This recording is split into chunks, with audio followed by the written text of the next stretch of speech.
कभी कभी खुद से एक सवाल पूछना, आखिर ऐसा क्या बदलता है जब हम किसी के पीछे भागना छोड़ देते हैं। क्यों अक्सर वही लोग हमारी वैल्यू तब समझते हैं जब हम उन्हें मनाने की कोशिश करना बंद कर देते हैं और साइलेंट हो जाते हैं। देखो, जब तुम हर बार पहले मैसेज करना बंद कर देते हो, जब तुम हर मिनट में ये देखना बंद कर देते हो कि उसने स्टोरी देखी है या नहीं, जब तुम खुद को किसी की लाइफ में इम्पोर्टेंट साबित करने की कोशिश छोड़ देते हो, तब कुछ ना कुछ ज़रूर शिफ्ट होता है। और ये इसलिए नहीं होता कि तुमने उन्हें ब्लॉक कर दिया या उनसे नफ़रत करने लगे, बल्कि इसलिए क्योंकि हर चीज़ वर्ड से एक्सप्रेस नहीं होती। कभी कभी तुम्हारी खामोशी और वो बात कह देती है जो हज़ार मैसेज भी नहीं कह पाते। Welcome back your channel guys, I'm Khoj. यहाँ हम मैनिफेस्टेशन की, रियल लाइफ की, एक्सपीरियंस की और लॉ ऑफ अजम्पशन की बातें करते हैं। हर बार मूव ऑन करने का मतलब किसी को अपनी लाइफ से डिलीट कर देना नहीं होता। हर बार ये प्रूव करना भी ज़रूरी नहीं होता कि देखो मैं तुम्हारे बिना बहुत खुश हूँ। नहीं, कभी कभी सिर्फ एक कदम पीछे हटना पड़ता है, बस इतना ही तुम दोबारा खुद को देख सको। क्योंकि एनर्जी बहुत पावरफुल होती है। जिस कनेक्शन को तुम रोज़ अपनी अटेंशन और इमोशन देते हो वो स्ट्रॉन्ग लगता है, और जिस दिन तुम अपनी एनर्जी वापस खुद पर लगाना शुरू कर देते हो, उस दिन से सब कुछ धीरे धीरे बदलना शुरू हो जाता है। और ये ही मैनिफेस्टेशन का फर्स्ट रूल है। गाइस, आप समझ ही गए होंगे आज का टॉपिक क्या है।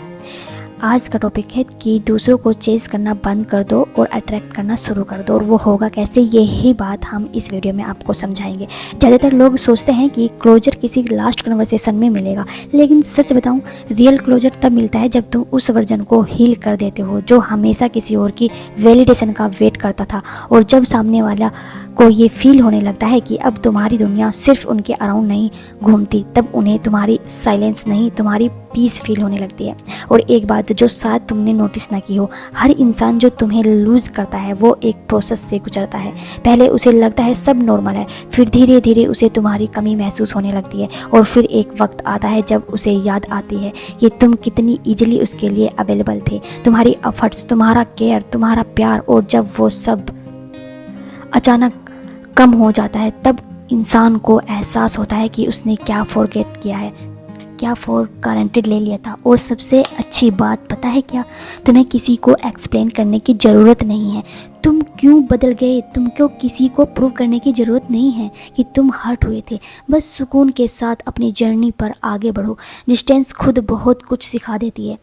क्यूट डिटैचमेंट वीकनेस नहीं है, ये पावर है। लेकिन यहाँ सबसे ज़्यादा लोग गलती करते हैं। वो समझते हैं कि डिटैच होने का मतलब गुस्सा करना है। नहीं ब्यूटीफुल सोल, डिटैचमेंट का मतलब नफ़रत नहीं है। डिटैचमेंट का मतलब है क्लियरिटी। जब तुम किसी ऐसे इंसान को समझाना छोड़ देते हो जो तुम्हें समझना ही नहीं चाहता। ये पनिशमेंट नहीं है, ये सेल्फ रेस्पेक्ट है, ये ईगो नहीं है, ये इनर पीस है। और बिलीव में किसी को सबसे ज़्यादा तब फील होता है जब वो देखता है कि जिस इंसान को उसने लूज किया था वो टूटने के बजाय और भी ज़्यादा स्ट्रॉन्ग हो गया, और भी ज़्यादा हैप्पी हो गया, और भी ज़्यादा अपनी लाइफ में ग्रो करने लगा। क्योंकि साइलेंस में की गई ग्रोथ बहुत पावरफुल होती है। इसलिए ना उनके पीछे भागो, ना खुद को बर्बाद करो, ना किसी से बदला लेने की सोचो।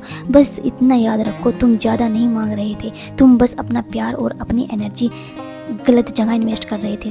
तो अब अपनी पीस को बोलने दो, अपनी एनर्जी को हील होने दो। और अगर एक दिन उन्होंने तुम्हारी वैल्यू समझ भी आ जाए तो शायद तब तक तुम इतनी आगे बढ़ चुके होगे कि तुम्हें पीछे मुड़कर देखने की ज़रूरत ही महसूस नहीं होगी। क्योंकि जो इंसान खुद को पा लेता है वो फिर किसी को खोने से नहीं डरता। हरे कृष्ण गाइस, मिलते हैं नेक्स्ट वीडियो में।